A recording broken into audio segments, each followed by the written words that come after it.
Αχ,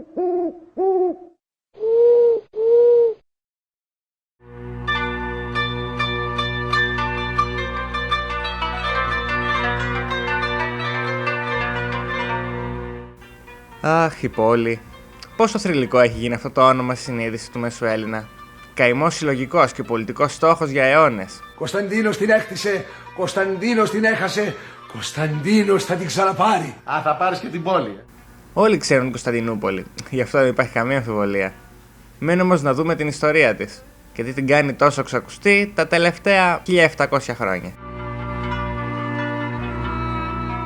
Στο προηγούμενο βίντεο είδαμε πως τον 7ο αιώνα π.Χ. ο Βίζας, οδηγώντας μια ομάδα μεγαρέων απίκων, ίδρυσε την πόλη του Βυζαντίου.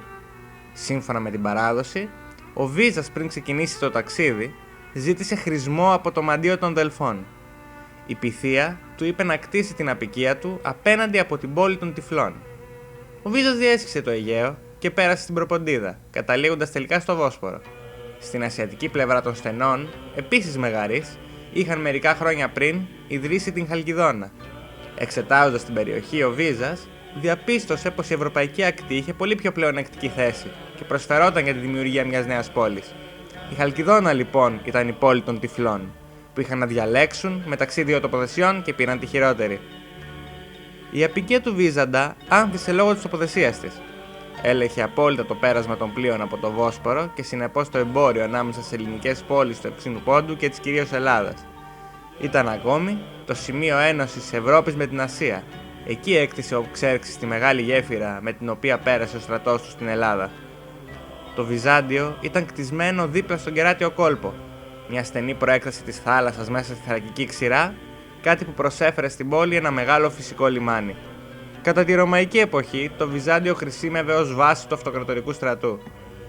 Το 196 μετά Χριστόν, ο Σεπτίμιος Σεβύρος, αυτοκράτορας της Ρώμης, το κατέστρεψε στα πλαίσια ενός εμφυλίου πολέμου.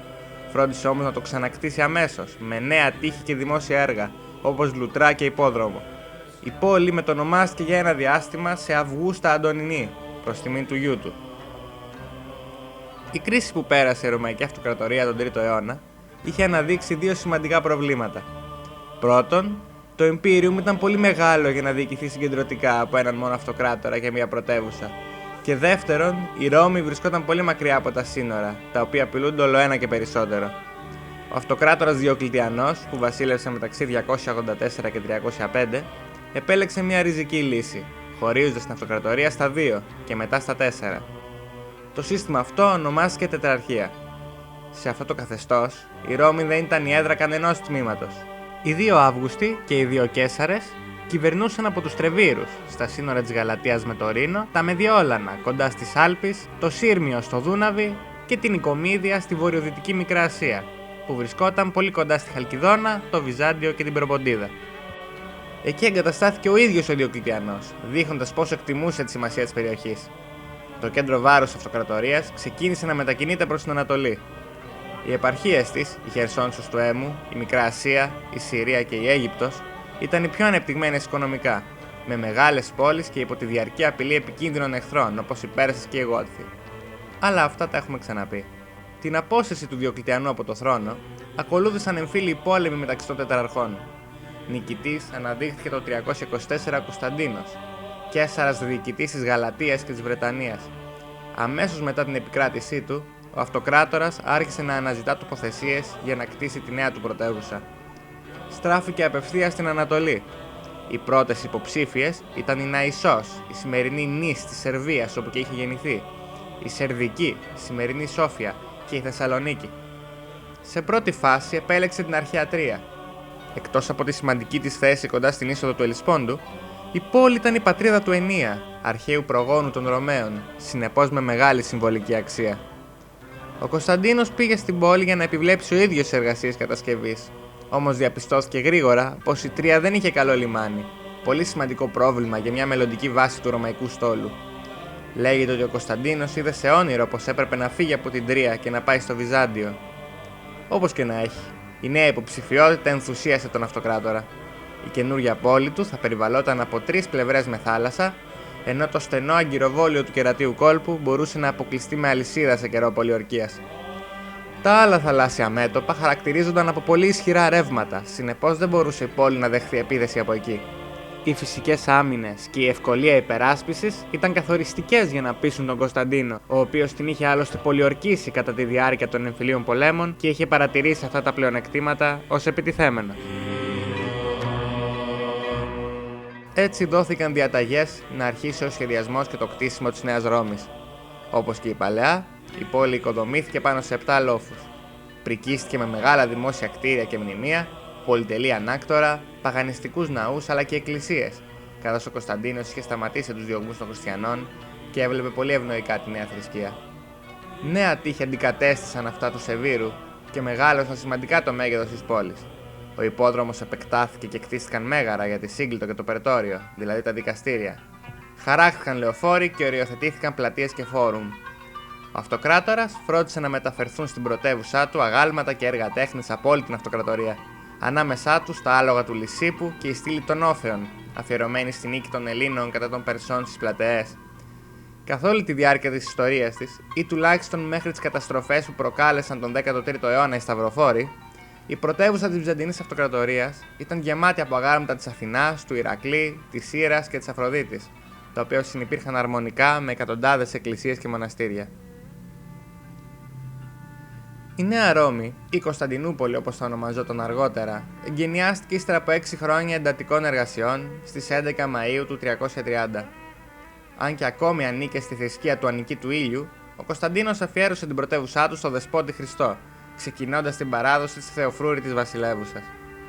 Ο Κωνσταντίνος ενθάρρυνε τη μετανάστευση από την παλιά Ρώμη στη Νέα, δίνοντας στους απίκους γη στη Μικρά Ασία και άλλες οικονομικές διευκολύνσεις. Μέσα στα επόμενα 100 με 200 χρόνια, η Κωνσταντινούπολη θα έφτανε και θα ξεπερνούσε σε πληθυσμό, πλούτο και φήμη τη Ρώμη, καθώς η δεύτερη θα έπεφτε σε παρακμή και τελικά στα χέρια των βαρβάρων.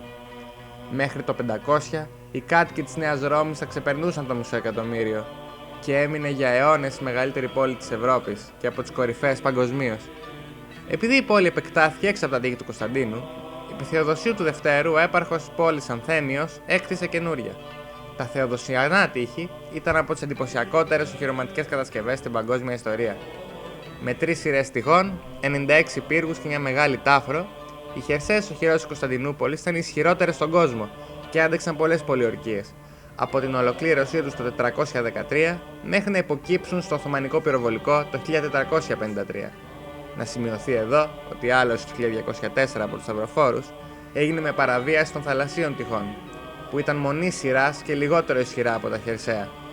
Τον 5ο αιώνα κτίστηκαν και τα Αναστασιανά τείχη, 65 χιλιόμετρα μακριά από την πόλη. Τα μακρά τείχη της Θράκης, όπως έμειναν γνωστά, είχαν μήκος 56 χιλιόμετρα και έφταναν από την Προποντίδα στον Εύξηνο Πόντο. Όμως ήταν χαμηλά και υπερβολικά μακρά για να φυλαχθούν αποτελεσματικά, με αποτέλεσμα να πέσουν γρήγορα σε αχρηστία. Στην πραγματικότητα, τον ρόλο της απομακρυσμένης άμεσης Κωνσταντινούπολης έπαιζαν οι οχυρωμένες πόλεις γύρω της, όπως η Σιλιβρία και το 7ο στη Θράκη ή η Νίκαια και η Νικομίδια στη Μικρά Ασία. Σαν πρωτεύουσα της αυτοκρατορίας, η Κωνσταντινούπολη προσέλκυε εμπόρους και ταξιδιώτες από όλο τον κόσμο, που της έδινε έναν κοσμοπολίτικο χαρακτήρα ασυνείδηστο για τα περισσότερα αστικά κέντρα του Μεσαίωνα. Σε μια πόλη σύμβολο για τον Ορθόδοξο Χριστιανισμό, έδρα του Οικουμενικού Πατριαρχείου και ημνημένη ως Νέα Ιερουσαλήμ, εβραϊκές συναγωγές, μουσουλμανικά τεμένοι και λατινικές εκκλησίες λειτουργούσαν ελεύθερα, τουλάχιστον για τον περισσότερο καιρό. Στα μάτια των ξένων αλλά και των Βυζαντινών, η Κωνσταντινούπολη έγινε θρύλος. Ήταν τόσο μεγάλο το χάσμα που τη χώριζε με τις άλλες πόλεις της Ευρώπης, οι οποίες είχαν στην καλύτερη περίπτωση 10 φορές μικρότερο πληθυσμό, που πιστευόταν ότι μέσα της φυλάσσονταν τα 2 τρίτα του παγκόσμιου πλούτου. Δεν ήταν απλώς μια πόλη, αλλά η πόλη, η βασιλεύουσα, το κέντρο του κόσμου. Για τους Σλάβους ήταν το Τζάργκραντ, η πόλη των Κεσάρων. Για τους Βίκινγκς η Μίκλαγκαρντ, η μεγάλη πόλη. Έγινε σύμβολο της καλής και πολιτισμένης ζωής, της μόρφωσης και της πίστης. Αλλά και της διαφθοράς, της καλοπέρασης και της αλαζονίας. Όχι μόνο οι ξένοι, αλλά και οι Βυζαντινοί της Υπαίθρου αγανακτούσαν από την έπαρση και την αδιαφορία που έδειχναν οι κάτοικοι της πόλης για ό,τι βρισκόταν έξω από τα τείχη τους. Πού το έχω ξαναδεί αυτό? Τέλος πάντων. Το μεγαλείο της Κωνσταντινούπολης χάθηκε με την άλωσή της από τις δυνάμεις της 4ης Σταυροφορίας του 1204. Οι λαιλασίες στέρισαν από την πόλη το μεγαλύτερο μέρος του πλούτου της, ενώ ανυπολόγιστες ήταν οι καταστροφές βιβλίων και έργων τέχνης. Τέτοια ήταν η φήμη της πόλης, που οι σταυροφόροι βασάνιζαν ακόμη και τους ζητιάνους για να τους αποκαλύψουν που είχαν κρυμμένα τα λεφτά τους. Σαν να μην έφταναν οι σφαγές και οι κλοπές, ένα μεγάλο μέρος της βασιλεύουσας καταστράφηκε από πυρκαγιά και τις επόμενες δεκαετίες οι Λατίνοι δεν μπήκαν στον κόπο να την επισκευάσουν. Όταν το 1261 οι Βυζαντινοί πήραν την Κωνσταντινούπολη πίσω, τη βρήκαν σκιά του εαυτού της, κατοικημένη από 35.000 φτωχές και τρομοκρατημένες ψυχές. Η δυναστεία των Παλαιολόγων προσπάθησε να αποκαταστήσει την πόλη στην παλιά της δόξα, αλλά τα αποτελέσματα ήταν προσωρινά. Η ανάκαμψη του πληθυσμού, ενώ αρχικά υπήρξε σημαντική μέσα από επαναπατρισμούς προσφύγων, σταμάτησε απότομα όταν το Βυζάντιο χτύπησε η επιδημία της Μαύρης Πανούκλας το 1347. Όπως σχεδόν ολόκληρη η Ευρώπη και η Ασία, έτσι και η Κωνσταντινούπολη πλήρωσε βαρύ φόρο αίματος στην αρρώστια. Η κακή οικονομική κατάσταση της αυτοκρατορίας, οι εμφύλιοι πόλεμοι και το προσφυγικό κύμα προς την Ιταλία και τη Δύση οδήγησε στην τελική παρακμή και ερήμωση. Η συμβολική της θέση στα μάτια εχθρών και φίλων παρέμενε ισχυρή, όμως στην πραγματικότητα η Νέα Ρώμη, κέντρο του κόσμου και βασίλισσα όλων των πόλεων άλλοτε, τώρα περίμενε το τέλος σαν έτοιμο θάνατο στο κρεβάτι του. Η ηρωική τελευταία αντίσταση του Κωνσταντίνου Παλαιολόγου εναντίον της ανερχόμενης δύναμης των Οθωμανών υπήρξε ένας θλιβερός επίλογος για μια αυτοκρατορία που είχε πλέον χάσει ολότερα τη δύναμή της. Ήταν όμως ένα τέλος αξιοπρέπειας και τιμής, εκπληρώνοντας το χρέος απέναντι σε έναν πολιτισμό που κράτησε 1000 χρόνια και σε μια πολιτεία που μάγειψε τη φαντασία ολόκληρου του κόσμου.